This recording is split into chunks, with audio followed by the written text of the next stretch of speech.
Hey, my peeps! Welcome back to your favorite YouTube channel, 5 Ever Read It. We're coming at you today with 2 stories, one from entitled parents and the other from petty revenge. Sit back, relax, and enjoy. Story 1.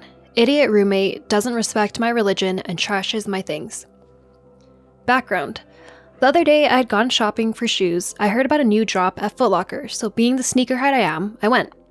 Instead of buying the pair of shoes I had originally wanted, I found a pair that I had when I had gone to uni, a pair of Jordan 11s. This reminded me of the horrible roommate that I had to live with. When I'd finished high school, I had a huge knack for drawing and math. The best profession, which included these things, was of course architecture. I talked to my parents about it and they were ecstatic. So we looked for a good university and what my housing arrangements could be. I ended up going to a university which was about 2 hours away from where my parents and I lived, which was really lucky. I found an apartment which I would be sharing with 3 other dudes, and I moved out. I brought a couple of things with me, however. This is a good time to mention I was Muslim and proud. The place I was going to be living at was with 3 other white guys, so I knew I had to be careful. Being Muslim, it is strictly forbidden to eat anything that wasn't halal. Now, halal food is a majority of things, vegetables, fish, spices, etc. But the one thing that you cannot have is pork or meat that hasn't been prepared in a halal way. So, a couple of things I had brought with me were some dishes, cutlery, and a frying pan. This is because if a surface has been touched by something not halal, it is not ethical to eat from it. So, I made sure to do this, or rather my mom did. I also brought clothes, shoes, and devices. When I moved in with the 3 other dudes, they were so amazing and understanding. I can't stress how nice they were. They helped me set up, and they understood everything I told them. So we went along with studying, and the only minor issue any of us had was how there was a spare room but we couldn't use it. This was in case someone else wanted to move in. We had made agreements on who would cook food on what days. I would make my own food every day because I didn't feel comfortable eating their stuff. But I cooked for everyone when it came around to my turn because 1, they loved my food, my mom's recipes, and 2, it would be extremely petty not to. Now that I've told you the necessary things, time for the entitled bit. One day, our landlord calls to tell us that a new person would be moving in with us and that he would live in the spare room.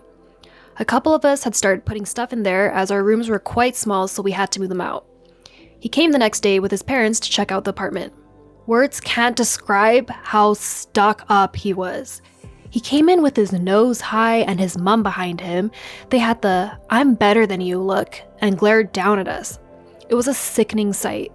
The very first thing he done was tell us how he wanted things to be, which I mean, fair enough, but then it's starting to get out of hand.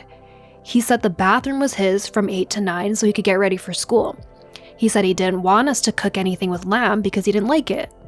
He thought he also had the power to ban spices and a whole bunch of other things. I could see the look on everyone's faces like, is this guy okay? The best bit was, he was dead serious. He left thinking he had all the power and was going to move in next week. After they left, me and my friends started bawling our heads off at how stuck up he was and how he expected us to do that. The dreaded day came when he moved in. We told him some of our requirements for him and he blew off. How could we expect for him to cook dinner once a week? And why couldn't he have the bathroom all to himself? He was such a little butt. I told him if he thought our rules were bad, he could just move out. The real kicker came when I told him I was Muslim. I can't remember all the slurs that were tossed at me for the next few months, but they included terrorist, bomber, how I was ruining the world, and how he always called me different things like Arab, Afghani, and Iraqi. I'm not sure he used my real name once. The worst bit was he decided to break every rule possible that I told him. A couple weeks had passed, and his petty act kept up. He would always run to the bathroom when I had to go, and he would leave it filthy for me. Piss all over the seat, toilet paper everywhere, and just made it unusable. We complained about him so much, but the landlord wouldn't do anything. All this stuff was manageable to a certain extent, but he decided to use my not speaking up against me. One morning, I woke up to the smell of bacon. No surprise, my roommates love it, and I didn't mind. I went into the kitchen to make myself some breakfast when I realized who was cooking. The entitled little turd. This was the first time I'd ever seen him cooking. I walk over to grab a bowl for cereal when I realize what he was cooking with. My frying pan. I freak out. I grab him by the arm and pull him away. "What the hell are you doing?" I scream. "Making breakfast," he said with the biggest grin imaginable. I felt like grabbing the saucepan and hitting him over the head with it. I take the saucepan and throw it into the sink with bacon flying everywhere. He looks at me with a smile and walks off. I go into my room and just sit there. I call the landlord and report him, but he says he's only been there for 3 weeks and didn't know. I just hang up. A couple days pass and I'm still fuming. He did his petty toilet peeing act again as a cherry on top, but I wasn't having it. When he got out, I grabbed his shirt and threw him at the wall. I yelled at him to do it again and see what happened. He laughed at me, saying that I was too scared to do it and I didn't have the guts. I really didn't, but I wanted him to know that I wasn't having it. His next act became stealing my clothes. I would walk into the living room to realize that he was wearing one of my shirts and hoodies or shoes. I would make him take them off, but I didn't even feel like taking them back. I warned him the next time he did it, he would be sorry. But he laughed again and said, "What would I do?" The tension between us only grew and my roommate started getting worried because the next small petty thing he did, I would make sure ended up with him in hospital. A few months passed without incident. He still sometimes slipped on my clothes as mine were nearly all name brand, but he would take it off instantly when he saw me. He wore quite old, what you would call cheap clothes. There was nothing wrong with him wanting to wear something expensive, and I let my other roommates do it all the time. But I had zero tolerance for this asshole at this point, and he knew it. The final straw happened when he had a date with this girl. She was quite pretty, and it was obvious he had no chance with her. He left at around 3 that day, but I still had some classes, so I wasn't there when he left. He came back at 7, pretty happy, and I really couldn't care. He walked in, took his clothes off, and tried to go into my room. I instantly saw this, and I walked in behind him. He was trying to put my shoes back. He had scratched up my Jordan 11s. I absolutely freaked. He had creased them beyond repair, and there were scratches and they were muddy. "What the fudge have you done?" I screamed. "They're only a pair of shoes," he laughed, looking at me and threw them at my feet.